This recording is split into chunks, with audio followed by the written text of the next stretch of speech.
Selamat malam Bapak Ibu serta saudara-saudari sekalian. Marilah sebelum kita mengakhiri aktivitas kita di hari ini, kita merenungkan firman Tuhan yang diambil dari Kolose 3. Kolose 3 ayat 12 hingga 15. Kolose 3 ayat 12 hingga 15, demikian bunyi firman. Karena itu sebagai orang-orang pilihan Allah yang dikuduskan dan dikasihinya, kenakanlah belas kasihan, kemurahan, kerendahan hati, kelemah lembutan, dan kesabaran. Sabarlah kamu seorang terhadap yang lain, dan ampunilah seorang akan yang lain apabila yang seorang menaruh dendam terhadap yang lain. Sama seperti Tuhan telah mengampuni kamu, kamu perbuat jugalah demikian. Dan di atas semuanya itu kenakanlah kasih sebagai pengikat yang mempersatukan dan menyempurnakan. Hendaklah damai sejahtera Kristus memerintah dalam hatimu, karena untuk itulah kamu telah dipanggil menjadi satu tubuh, dan bersyukurlah. Umat yang dikasihi oleh Tuhan Yesus Kristus, kadangkala ketika kita berbicara tentang identitas kita sebagai seorang Kristen, maka mungkin yang ada di kepala kita sesuatu hal, kalau ditanya apa yang menjadi ciri khas orang Kristen, itu adalah kasih. Kasih kepada sesama, kasih kepada ciptaan Tuhan yang lain, dan juga kasih kepada Allah. Tentu ini adalah suatu hal yang menjadi akar dari identitas kita sebagai orang-orang pilihan Allah yang dikuduskan dan dikasihi. Namun dalam keseharian, Bapak Ibu, terkadang kasih itu dimaknai sebagai sesuatu yang memperbolehkan segala sesuatu untuk terjadi. Dari makna kasih yang artinya untuk memperbaiki kehidupan kita, menjadi sesuatu hal, tindakan yang atas nama kasih kita memperbolehkan hal-hal yang sebenarnya tidak baik. Dalam hal ini Bapak Ibu, kalau kita melihat bacaan kita, Paulus berpesan kepada jemaat di Kolose untuk mengenakan kasih. Kasih yang saling mengampuni satu dengan yang lain. Kasih yang mengikat. Kasih yang memerintah dalam hati. Bukan kasih yang memperbolehkan segala sesuatu, tetapi kasih yang menguduskan kita. Kasih Allah yang menegur kita, yang memberikan kepada kita petunjuk hidup baru, dan yang menyadarkan segala kesalahan kita. Bukan kasih yang karena kasihan, tetapi kasih yang membawa kita kepada kehidupan. Oleh karena itu, kasih yang dimaksud oleh Paulus dalam bagian ini adalah sebuah kasih yang aktif, sebuah kasih yang tulus, yang pelaksanaannya bisa dirasakan oleh orang banyak.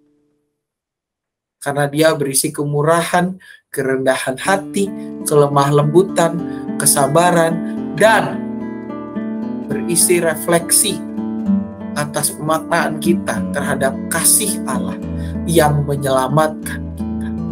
Kasih yang telah menyempurnakan kita, mempersatukan kita, dan menolong kita untuk hidup di dalam cara yang Tuhan kehendaki. Oleh karena itu, sebagai orang-orang pilihan Allah, sebagai orang Kristen, maka kita harus mengenakan kasih ini. Kita harus melakukannya dan menjadikannya sebagai pegangan hidup. Bukan kasih yang memperbolehkan segala sesuatu, tetapi kasih yang membangun segala sesuatu. Kasih yang menolong kita untuk mengasihi musuh kita, mendoakan mereka yang menganiaya kita, bahkan kasih yang menolong kita menjangkau mereka yang menurut hemat kita, dalam tanda kutip, tidak layak untuk dikasihi. Pertanyaan untuk kita renungkan Bapak Ibu, sudahkah kita saling mengasihi orang-orang di sekitar kita secara tulus, atau masih dengan pamrih? Sudahkah kita memaknai identitas Kristen kita sebagai panggilan untuk saling mengasihi dan saling membangun serta mengingatkan satu dengan yang lain, atau semata-mata identitas Kristen kita maknai sebagai sebuah agama keturunan? Bersediakah kita untuk hidup di dalam cara yang Tuhan kehendaki, yaitu saling membangun satu dengan yang lain dan hidup di dalam damai sejahtera Kristus? Atau kita masih mementingkan diri kita sendiri? Mari kita berdoa. Tuhan, mampukan kami agar kami boleh hidup di dalam kasih yang Kau ajarkan, meneladani kasih-Mu itu, dan benar-benar menjadi pelaku kasih yang nyata. Benar-benar hidup sebagai orang-orang pilihan-Mu ya Bapa, yang telah Engkau kuduskan dan Engkau sucikan. Mampukan kami untuk menjadikan Kristen sebagai identitas yang nyata, bukan hanya sebagai titel kami saja. Dalam nama Anak Tuhan Yesus Kristus kami berdoa. Amin.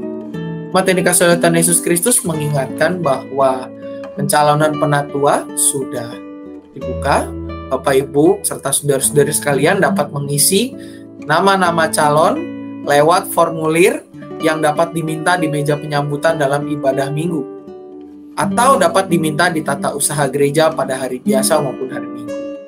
Marilah kita mengisi formulir ini, dan paling lambat formulir dikumpulkan pada tanggal 28 Agustus 2022 pukul 11 siang.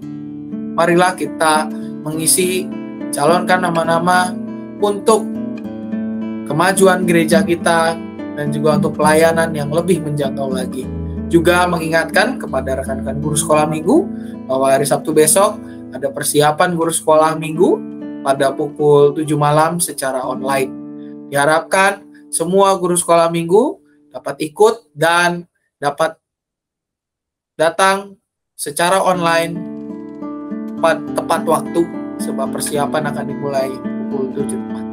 Juga pada hari Minggu kita akan beribadah seperti biasa.